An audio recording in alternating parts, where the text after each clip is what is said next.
एक व्यक्ति गाड़ी से उतरा और बड़ी तेजी से एयरपोर्ट में घुसा। जहाज उड़ने के लिए तैयार था।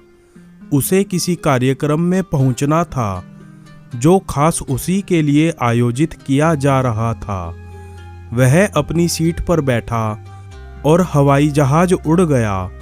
अभी कुछ दूर ही हवाई जहाज उड़ा था कि कैप्टन ने घोषणा की, तूफानी बारिश और बिजली की वजह से हवाई जहाज का रेडियो सिस्टम ठीक से काम नहीं कर रहा है, इसलिए हम पास के एयरपोर्ट पर उतरने के लिए विवश हैं। हवाई जहाज उतरा। वह बाहर निकलकर कैप्टन से शिकायत करने लगा कि उसका एक एक मिनट कीमती है और होने वाले कार्यक्रम में उसका पहुंचना बहुत ज़रूरी है।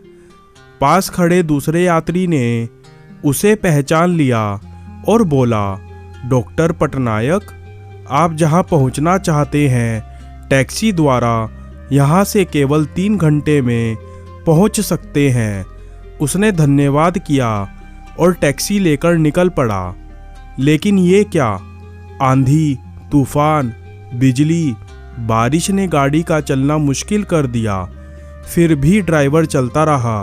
अचानक ड्राइवर को आभास हुआ कि वह रास्ता भटक चुका है। नाउम्मीदी के उतार चढ़ाव के बीच उसे एक छोटा सा घर दिखा।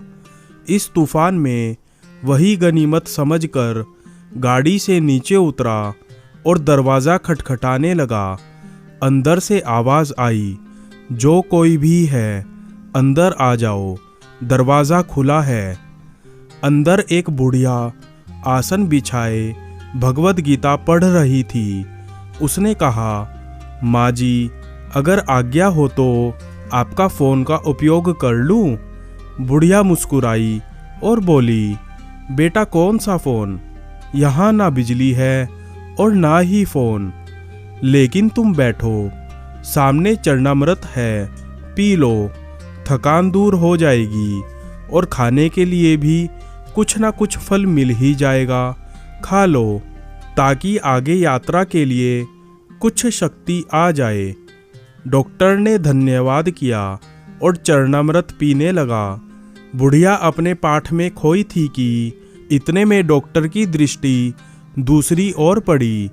एक बच्चा कंबल में लपेटा पड़ा था जिसे बुढ़िया थोड़ी थोड़ी देर में हिला देती थी। बुढ़िया की पूजा हुई तो उसने कहा, माँ जी, आपके स्वभाव और व्यवहार ने मुझ पर जादू कर दिया है। आप मेरे लिए भी प्रार्थना कर दीजिए। यह मौसम साफ हो जाए। मुझे उम्मीद है आपकी प्रार्थनाएं अवश्य स्वीकार होती होंगी। बुढ़िया बोली, नहीं बेटा, ऐसी कोई बात नहीं। तुम मेरे अतिथि हो और अतिथि की सेवा ईश्वर का आदेश है। मैंने तुम्हारे लिए भी प्रार्थना की है। परमात्मा की कृपा है, उसने मेरी हर प्रार्थना सुनी है। बस एक प्रार्थना और मैं उससे मांग रही हूँ। शायद जब वह चाहेगा उसे भी स्वीकार कर लेगा। डॉक्टर बोला, कौन सी प्रार्थना माँ जी? बुढ़िया बोली, ये जो 2 साल का बच्चा तुम्हारे सामने अधमरा पड़ा है, मेरा पोता है। ना इसकी माँ जीवित है, ना ही बाप। इस बुढ़ापे में इसकी जिम्मेदारी मुझ पर है। डॉक्टर कहते हैं कि इसे कोई खतरनाक रोग है जिसका वो उपचार नहीं कर सकते। कहते हैं कि एक ही नामवर डॉक्टर है। क्या नाम बताया था उसका? हाँ, डॉक्टर पटनायक।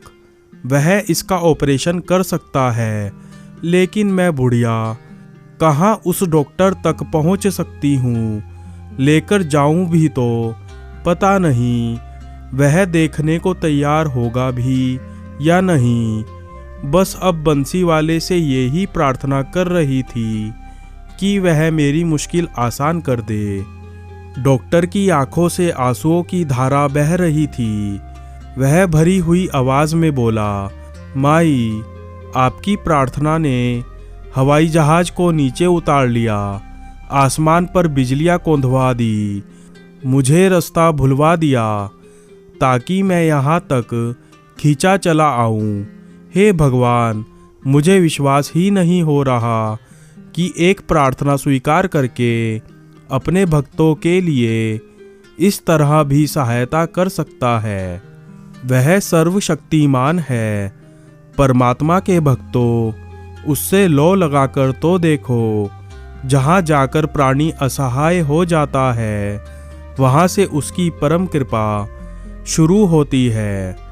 बोलो बंसी वाले भगवान की जय।